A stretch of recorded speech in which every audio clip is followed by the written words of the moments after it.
Tell us a little bit about yourself outside. Who are you outside of blockchain, first of all? Unfortunately, there is no me outside of my job right now. But in another, I used to enjoy things like cooking and CrossFit. But that is no more. For Tezos, this is sort of most of my waking hours, which is great and also weird. But yeah, so I mean, just by background, I was a lowly philosophy major here 5 years ago, and then I kind of I worked at a VC, and then I worked at a hedge fund, and then I worked at a consultancy. So normally you do the opposite, but you know, after all that, I wound up in blockchain world, and my husband and I are sort of pedants by hobby, and we kind of tried to diagnose what we didn't like about Bitcoin, and that sort of boiled down to governance. And so in order to make a positive account of what we wanted to see in the blockchain world, we created Tezos, which will launch in a few weeks. So it's very exciting and also very nerve-wracking. And that's more or less, yeah. So how did you meet Arthur? And then, you know, you said that you created Tezos by kind of picking apart and problem solving, it sounds like, some of the issues with Bitcoin. Yeah. So why did you guys even set out to do that?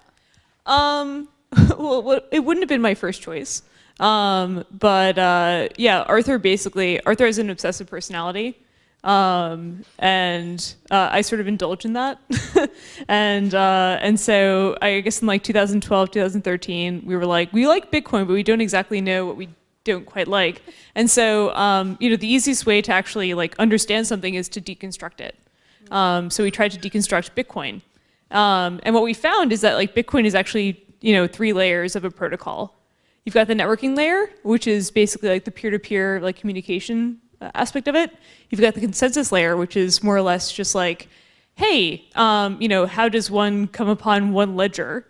Well, you know, in Bitcoin it's proof of work, and in Tezos it's proof of stake. How does that work? What are the sort of incentives that are involved in this? And then you've got the transaction layer, which basically defines what a valid transaction is. In Bitcoin, it's quite straightforward. It's just like, you know, who signed a transaction? Is that valid or is it not valid? Obviously, when you delve into smart contract land, it becomes a little bit more complicated because you've got business logic on top of it. So that was more or less like how we kind of divorced Bitcoin into the different elements. With Tezos, basically what we allow for you to do is to swap in and out of the different layers. So you can do what's called a hot swap in computer science on the protocol to upgrade different elements, whether it's the transaction layer, the consensus layer, or the networking layer, though that's a bit more complicated because the networking layer is basically like how you communicate with other people, and that's a bit more politically sensitive. But the transaction What do you mean layer, politically sensitive? yeah, so basically like when you talk to people in a peer-to-peer network, it's pretty easy prima facie. Like I think we all used Napster at some point in our youth. It's an old enough crowd. I don't see any like 7-year-olds here. Who never used Napster? Raise your hand. Kazaa. Oh man. Yeah. But that was my first introduction to the internet, was like downloading songs online, and you understand how the peers work, right? And you know that there's like a bad node, and you can see how many people are like validating this like one account of like, I don't know, the NSYNC you know, album. Dating myself. But basically like that's the most sensitive thing to ship. And so that's what we've been most conscientious of in the past few months. And that's why, you know, Tezos has taken a while to be produced. But I digress. Yeah, so basically this notion of like, you know, how you communicate with other nodes is very sensitive because it's very hard to query, whereas everything else is like easily auditable on the blockchain. So you mentioned, you know, you thought about governance and you decided proof of stake. So Ethereum is moving to Casper, right? They have their beta test out. How do you differentiate from Tezos from Ethereum? Can you? Yeah, no, that's funny. Yeah, so I mean, Ethereum has been trying to move to proof of stake. I think the original estimate was like March 2017. And not to hit on Ethereum too hard because they're doing a very ambitious project. But basically the reason that it's really hard for Ethereum versus Tezos to transition to something that's ambitious is because they have kind of one shot. they can't iterate once they move to proof of stake. So poor Vlad, who's leading up the Casper efforts, kind of has one effort to do this, and so he's trying to boil the ocean. Why does he have just one? Because it's really hard to coordinate on the blockchain for Ethereum versus Tezos, which is a decentralized upgrade mechanism. So like Tezos, the easiest way to equate the way that we introduce new technical aspects to the blockchain is to think about Google Chrome. So does anyone here use Google Chrome? Almost exclusively, I hope. Yeah, so Google Chrome is an interesting beast because basically it passively upgrades you in the background. And the way it does that is like Google, which is a centralized company, signs off on a new upgrade and then it pushes it out to the different softwares, and it gives you the option to upgrade. And by and large, like you guys have all said, like, yeah, sure, no problem. Like let Google do what it wants to do, and that's how you get new functionality onto Chrome. With Tezos, you kind of have the same mechanism, except instead of like Google signing off on it, it's the blockchain, right?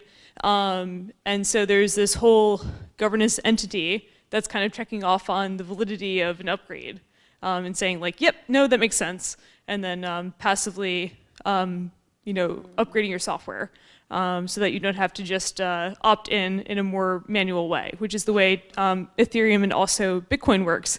Now, mind you, Vlad and Vitalik think that this is a virtue, all else equal. And there's something to that, which is to say that like you should have a very deliberate process for changing the software that validates your transactions. And so there's two schools of thought. I think they're both completely reasonable arguments.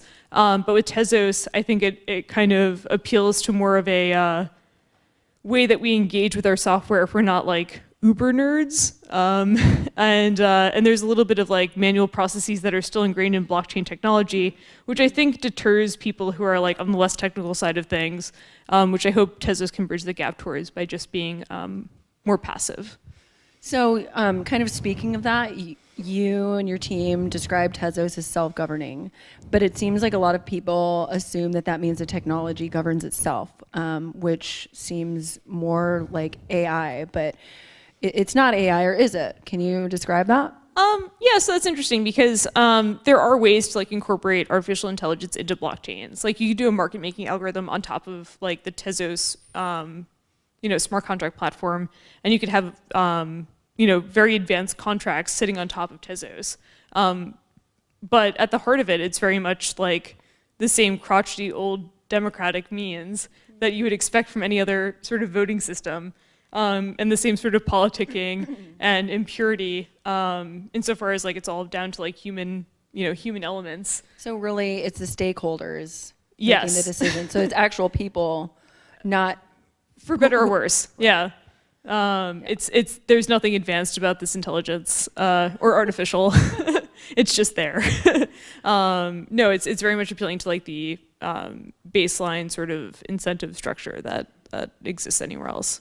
So speaking of incentives, as a law student, that's something we think a lot about, right? Because all laws are ultimately made to incentivize people to make a decision one way or the other, whether it's to not kill someone, right? We incentivize them not to do that by saying, we'll put you in jail, or in some states, not California, death penalty.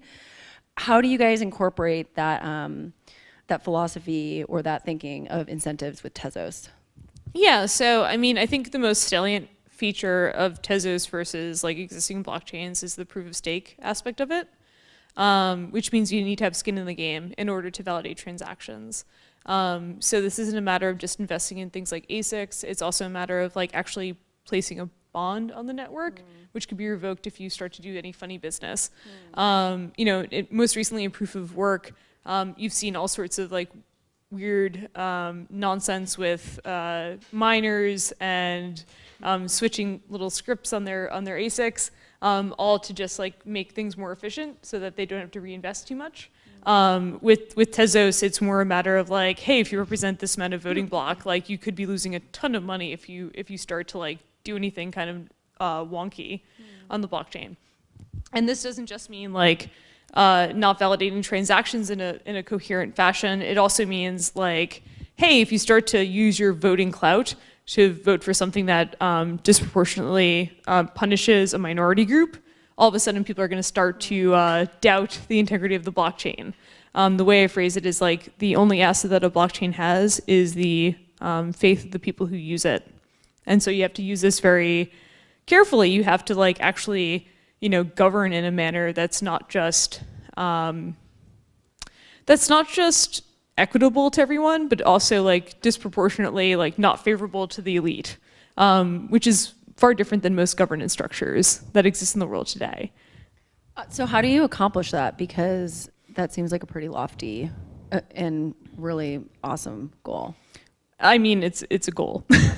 Like, it's not the way it exists, right? Like, this is just a game theoretic way that we model this out. And I think to some extent, like, if you look at the way corporate governance is done, like, you'll see that no one is just like, yes, all minority shareholders lose their stake the second that we decide to. Like, well, there's legal ramifications. But something else in Tezos that we do is that we have this notion of formal verification, which can actually enshrine rules throughout time. So you can say like, hey, we're never going to pass a law that allows the top 10% of token holders to vote themselves more capital, like regardless of the contributions that they make. So you're thinking through the negative potential consequences. Hopefully. And it's like a very imperfect science. There's a reason that we made this highly modular. A lot of blockchains want to use like governance now, but governance is not a product, it's a process. And ours, I think, is sufficiently like meta on a few levels that I'm very proud of it. Because, it's sort of a conceit that we make that we have no idea like what the perfect blockchain governance model is going to be. And so we just made a system that we were comfortable with, that it would be able to like amend itself sufficiently and also preserve laws through time. Yeah. So you mentioned when we sat down and started talking that where you're at with Tezos. So I think everyone's really curious, what is next for you and Tezos? Okay. Yeah, so is everyone familiar with Tezos as like a project or an effort? Does everyone read Reuters? No. So we kind of talked about what Tezos is. Do you want to fill in any background about where we're at and then talk about where we're at? I'll let you take that. Yeah, no, it's fine. If I can't explain it, I'm in trouble. So Tezos was started in like late 2013. We hired a bunch of developers in 2014 to build it out. So this has been an ongoing effort for about 4 years. We made headlines in 2017 because a Swiss nonprofit, which is tasked with the efforts to fund development and release the token, garnered around $232 million in contributions in the course of like 2 weeks in 2017. Unfortunately, the person who's in charge of that Swiss foundation tried to pay himself a pretty rich bonus. And so we called him out on this, and that sort of stymied development for a while. But essentially, like, my husband and I sort of picked up the mantle of what the Tezos Foundation was supposed to do, and now we're planning on releasing the token, sort of going rogue in the next few weeks. So it should be an interesting few months for Tezos. So really quick, when you say release the token, is that people who are already involved in the original pre-sale, or is this something new? Oh yeah, so basically like my company holds all the IP and all the information for who contributed during the fundraiser. So we're able to like release the token on our own terms. I've equated it to be basically the software equivalent of like carrying an ectopic pregnancy to term, because like all this money was raised, and yet you had to go to these like two lowly nerds to fund the rest of it. So it's like a team of like 12 people now, with an additional like 12 who are just helping out. So it will be released in the next like 4 weeks, but it's definitely like some sort of weird like medical miracle that we're able to get this far. And yeah, that's by and large like the fault of the Swiss Foundation and its utter inability to write checks. So c'est la vie. But that's more or less like what happened with Tezos. It's kind of like a miracle on ice sort of story. But we were pretty far along when we did the fundraiser, so I'm pretty happy that we got as far as we did. Okay, that's awesome. So, what do you think is next for blockchain as an industry? I guess let me phrase this into two separate questions. What do you think is keeping the industry as a whole from maybe moving forward, whether it's a lack of maturity or just a lack of technical being at a place where we can scale? And then where do you think we'll be in 5 years? Yeah, so I think like what's holding like my mom back from using this in her day to day is like UX.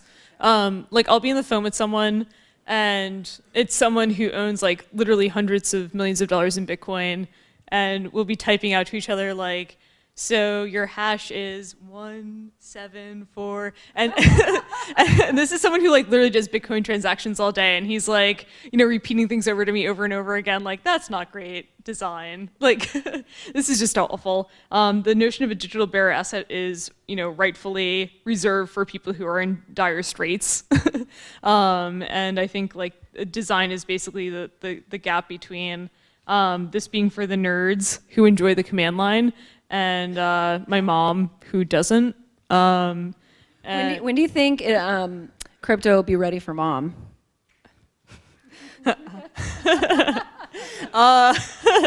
My mother, probably like in the next year. There are some like good tools coming out of Coinbase. Like to give credit where it's due, Ledger is really awesome as a tool.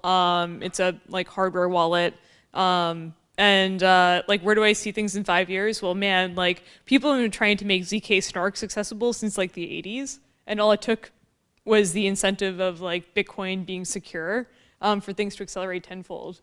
And now you see Ellie Ben-Sassoon out of the Technion working on ZK Starks, which are like a much more like souped up version of snarks. All of this happened basically because the blockchain incentivizes people through pecuniary incentives, but also just like, hey, now there's a massive appetite for this research to kind of fast forward. So my hope is to see like ZK Starks, which I think are a big deal, kind of go into the mainstream use case, not just for blockchains, but also just like all compression needs. If you look at things like radiology, like one of the big barriers to like actually making things like cancer research more efficient is just like the amount of data that's processed. So, Starks, I guess they could also make your pretend internet money more private, but they can also like actually, add add a lot of value to like cancer research. So I think there's a ton of like weird sort of side benefits towards the CS research that's going to blockchains, which will have like unexpected consequences on all sorts of industries. I expect the unexpected. And I never would have thought that like CryptoKitties would be the #1 killer app of Ethereum, but so here we are. I asked this yesterday. I'll ask it again today. Does anyone here have a CryptoKitty? Okay. How about no photos during this time? Was anyone involved in the Tezos presale? Okay, I'm putting my hand up very quickly. Okay, I was just curious. So I have a couple more questions, but if you're okay with this, I wanted to open it up for audience questions really quick. Let's start with Michael here in the front, and then really quick, just some parameters on questions. One question, questions, not comments. And normally we say, we're focusing on blockchain, not cryptocurrencies, but I don't think that really applies today at this panel. But so yeah. And then just say your name and then your question. Michael Scott. I'm a member of the media, and I got up this morning. I immediately wanted to grill you on the controversy, but I'm gonna let off of that. I wanna talk a little bit about your journey, and since you are I think you were a philosophy major. Yes. Just philosophically, what's kind of running through your mind in the midst of all of this advancement, amid the controversy? With Tezos? Yes. Oh yeah. So like, it's funny because I was telling you, well, my friends would know, like, I got hung up in the morality of what was going on a few months ago. And then I had a very frank call with a fellow entrepreneur in the space. It's like, Kathleen, your big problem is you're getting wrapped up in the morality of this. there's no good or bad. There's no right or wrong. There's just a fucking game. and there's a lot of truth to that. Like, so I basically, like, I think what's being done to the 30,000 contributors to the Tezos fundraiser is wrong. You know, essentially what happened was, like, we accused this, like, trustee of attempting to embezzle money, which has been verified by several sources. But in any case, you know, we accused him of this, like, malfeasance. For reasons inexplicable to my, like, brash American mind, he's still there, and he's still causing trouble. Like, he leaks, you know, information whenever he can. He's, like, completely oblivious and impervious to blame.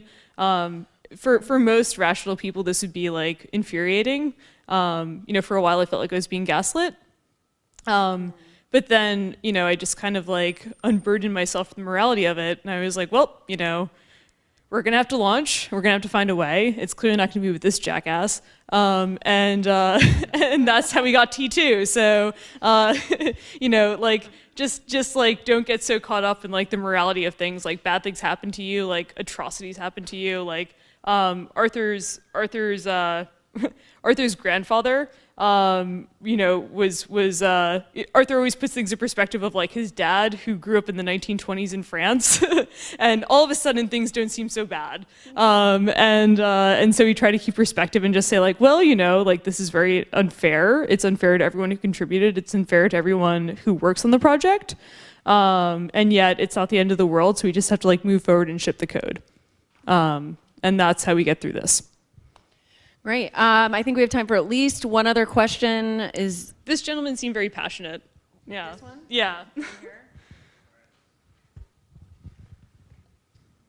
Thank you.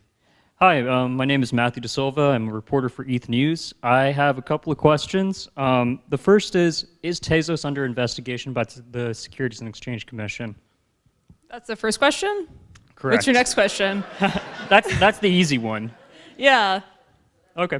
I'm happy with that question then. You don't have any others? Do you want a different? Yeah, go ahead. Go ahead. Let's do another question. So, kind of in light of the Munchie ICO, I was wondering whether Tezos, as you do have US investors, as we can kind of see from the room, whether you're concerned about the classification of being designated as a security. Clearly not. Otherwise, I wouldn't have done this. Okay, fair. Kind of in light of kind of class action lawsuits that have been filed, I was wondering, you know, is that something that has actually delayed the launch date? No. Okay, thank you. It mostly delayed the launch date that we weren't able to hire the, like, scores of people that wanted to work with us. But, like, yeah, no, it was mostly by and large done in July. Did you have a question? It has made it less fun to opine on things, I'll admit that. I could go for hours on Johan if we weren't being sued. Hi, good morning. My name is Philip, and my background is largely inconsequential, and I'm... Perfect. So I'm curious as to how one transitions from being a philosophy major to working on something of this scale. What sort of skill set did you pursue? How did you get there?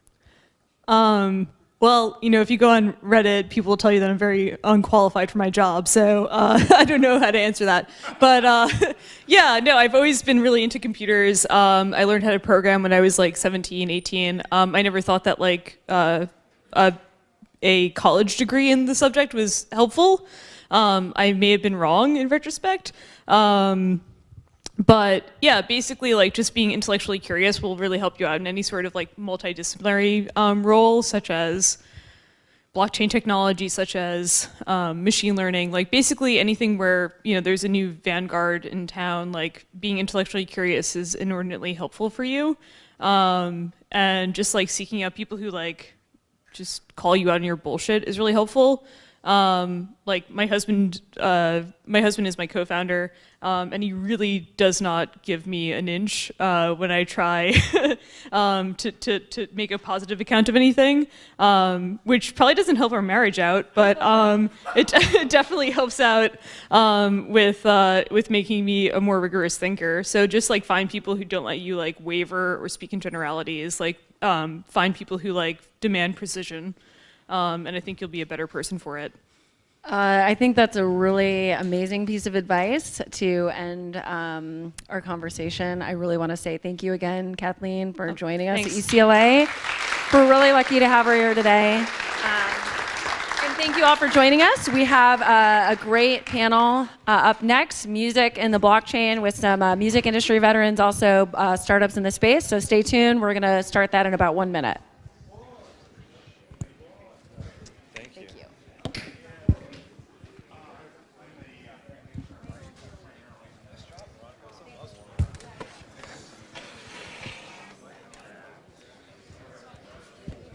Hello. Thank you.